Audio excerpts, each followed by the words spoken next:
500 বছরেরও সুপ্রাচীন মা বিপত্তারিণী মায়ের মন্দির আজ আমি আপনাদেরকে দর্শন করাবো। এটি বর্ধমান জেলায় জামালপুরে অবস্থিত।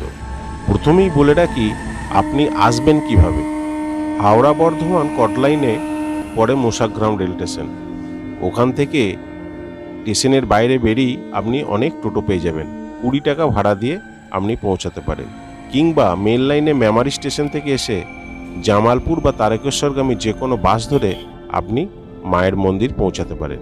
আর এটা হচ্ছে হালারের মোড়। এই মোড়েতেই সুপার গাড়িগুলো দাঁড়ায়। এখান থেকে মায়ের মন্দির 100 মিটার। মেন রাস্তার উপরেই মায়ের মন্দির। জামালপুর শহর ঢোকার ঠিক আগেই পড়বে মা বিপত্তারিণীর মন্দির। সকল ভক্তের মনস্কামনা পূর্ণ করে থাকেন মা বিপত্তারিণী। 365 দিনই মায়ের মন্দির খোলা থাকে।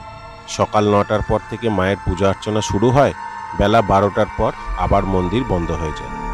আবার বিকেল 4টের দিকে মায়ের মন্দির খোলা হয় এবং সন্ধ্যা আরতি করার পর মায়ের মন্দির বন্ধ হয়ে যায়। মন্দির খোলার পর মায়ের বিগ্রহ ও মন্দির ছবি তোলা সম্পূর্ণরূপে নিষিদ্ধ। ফেসবুক, ইনস্টাগ্রাম, হোয়াটসঅ্যাপ, ইউটিউব বা কোনো ক্যালেন্ডারেতে এই মায়ের বিগ্রহের ছবি কিন্তু আপনারা দেখতে পাবেন না। আপনাকে দেখতে হলে স্বয়ং এখানে আসতে হবে, এসে আপনাকেই দর্শন করতে হবে। গোটা জামালপুর তথা সব ধর্মের মানুষই এই মাকে শ্রদ্ধা করে থাকেন। প্রত্যেক শনি মঙ্গলবার মায়ের মন্দির চত্বরে একটু ভক্তদের ভিড় হয়।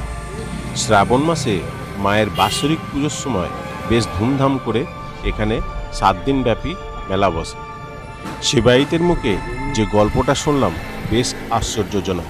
গোটা জামালপুরের জুড়ে একটাও কালী মন্দির নেই, যেহেতু এখানে মা বিপত্তারিণী মন্দির আছে বলে। মন্দির পরিষ্কার করা থেকে নৈবেদ্য সাজানো পর্যন্ত পুরোহিতরাই করে থাকেন। এখন বাজে 11:30। মন্দিরের পুজো শেষ হয়ে গেল আর সেবায়িত মশাই চলে গেলেন।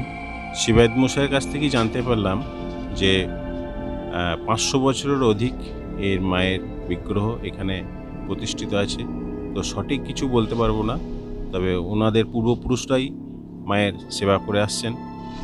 বিগ্রহের ছবি সম্পূর্ণরূপে তোলা নিষিদ্ধ উনিই বললেন, এবং মায়ের যে ছবি ওনার বাড়িতে নেই সেটা উনি বললেন যে মায়ের ছবি কিন্তু আমাদের বাড়িতেও নেই।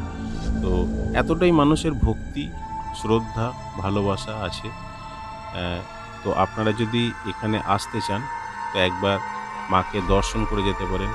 এই ছোট্ট প্রতিবেদনে আমি আপনাদেরকে একটা জাগ্রত মায়ের মন্দিরের সন্ধান দিলাম। আর এই যে ইন্দ্রাটা দেখতে পাচ্ছ, এই ইন্দ্রাটাও কিন্তু অতি প্রাচীন। এই ইন্দ্রার জলই কিন্তু মায়ের পুজোয় কাজে লাগে। ভিডিওটাতে হয়তো আমি আপনাদেরকে কিছু দেখাতে পারলাম না, শুধু এই একটাই কারণে।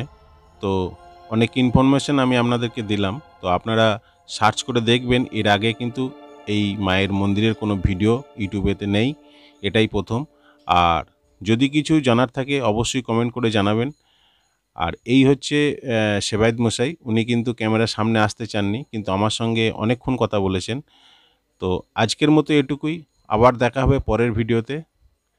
জয় বিপত্তারিণী মায়ের জয়।